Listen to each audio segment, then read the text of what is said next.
everybody. Like I mentioned in my previous video, I've been rather busy, but now that I'm back into the swing of things, I'll be able to record and release videos at a much smoother rate. Like, me wanna just absolutely lie. Today, I'm gonna do something completely so out of the ordinary and talk about films. Now that we're in like the second half of the year, I'm gonna be covering the films that I think have been the strongest so far. By the end of the year, I will maybe do a follow-up video, talk about my highlights. But here are my highlights of 2026 so far.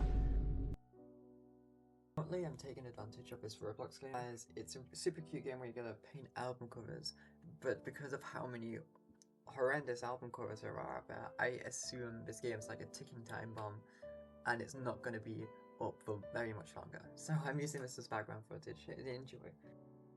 So here are some of my highlights.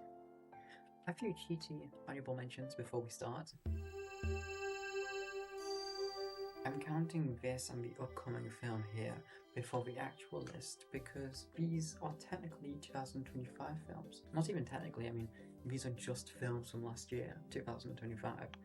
But somehow I've never heard of either of them before until this year, which is strange because I heard these films were absolutely huge.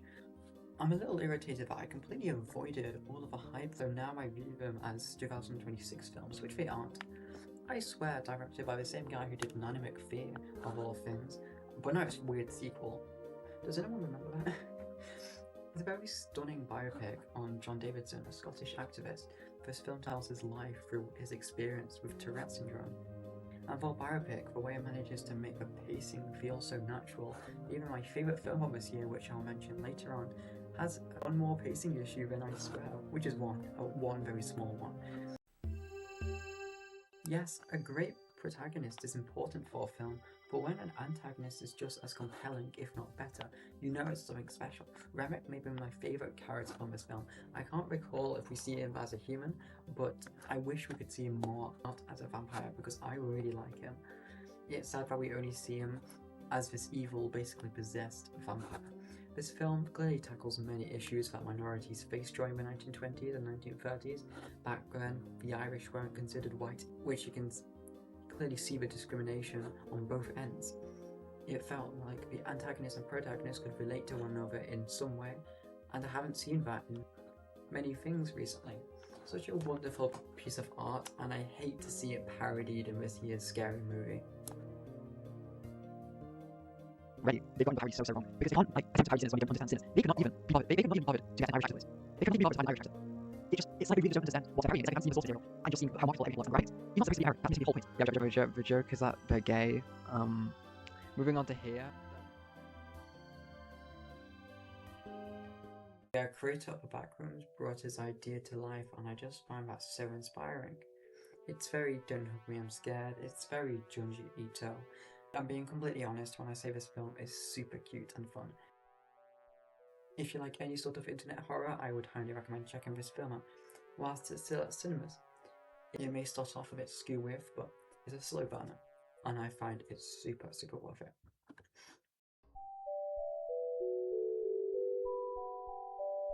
Tough watch. I really wasn't expecting it to go in the direction it did.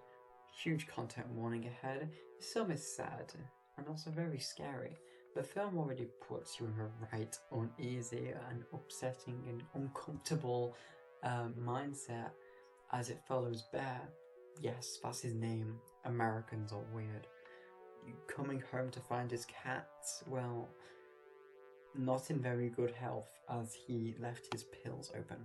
A bear isn't a character you should really root for in this film, as like in a lot of horror films, he makes horrible decisions in almost every single scene he's in.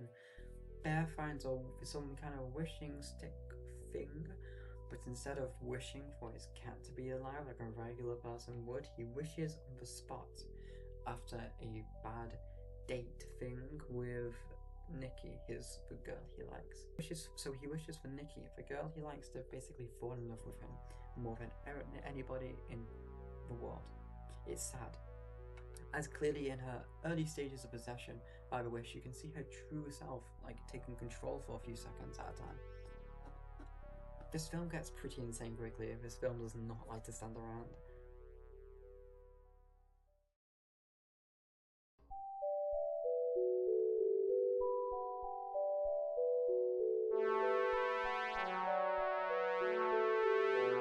God, where to start with Project Hail Mary? I'm in the process of making a whole separate video on this film, so I'll try and keep it short, but Project Hail Mary, directed and produced by Phil Lord and Chris Miller, the creators of hits like The Lego Movie and Cloudy with a Chance of Meatballs. Written by Andy Weir, previously known for The Martian, Lord and Miller do such an immaculate job at bringing back hard sci-fi in such a new and refreshing way with its use of practical effects, full puppetry and motion capture, which blows my mind that it's not actually just CGI.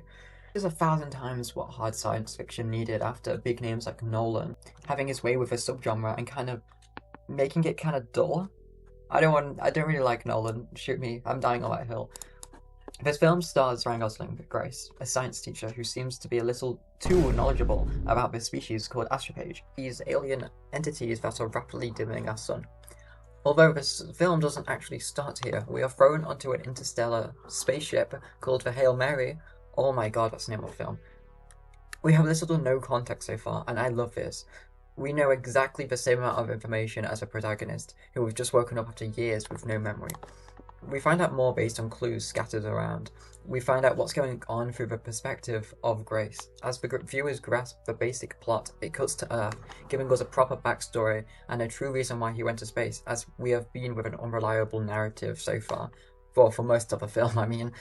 I mentioned a pacing issue earlier in this video, and it was really because I personally think we spend too little time on Earth. At least the first quarter of the film. I do wish we saw him more as Mr. Grace.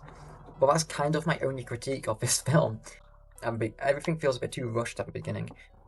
There is a 4-hour cut out there somewhere, which I think would suit perfectly on like a physical release. As we switch between Earth and space, there is a pretty technique that is often used as a mistake, but the way they bring it back on purpose here creates some really stunning visuals. If you're a nerd. I think it's from twisting a certain lens on a certain camera wrong way, creating these beams of light that you can see when it changes the ratio from Earth to space and space to Earth. I don't know the true technology behind it, but I am literally just about to look into it. I have many tabs open currently. While we are in space, we meet this funny little alien critter, the best character in science fiction, Rocky. I'm spoiling it here because I'm sure by now everybody knows who Rocky is. Who Grace teams up with to sort out the problem with the sun dimming by the astrophage. Originally, the film did a great job at not letting Rocky to be in any marketing into this film, knowing absolutely nothing apart from Ryan Gosling and pretty practical effects. That's right, this is all practical. Rocky was supposed to be a surprise, and it worked, to be honest. He's one of the many stars of this film. But no more spoilers though. Please watch Project Hail Mary. I'm going to end this video here, but I do have a lot more to say about this film in an upcoming video. I just need to finish the book first.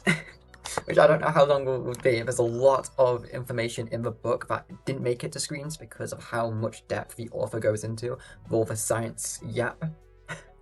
But the film explains it so well and so simple that it's such an easily accessible film. Even though Project Hail Mary, the Lego Movie, and Cloudy with a Chance of Meatballs are very stylistically different, they all seem to have the same soul, but there's clearly a stronger film out of each lot.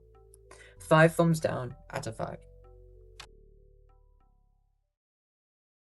Basically, this channel has become way more of a film review channel, a film-centered channel, and kind of my main aim for this channel is to get to 1,000 subscribers. That's basically my only aim.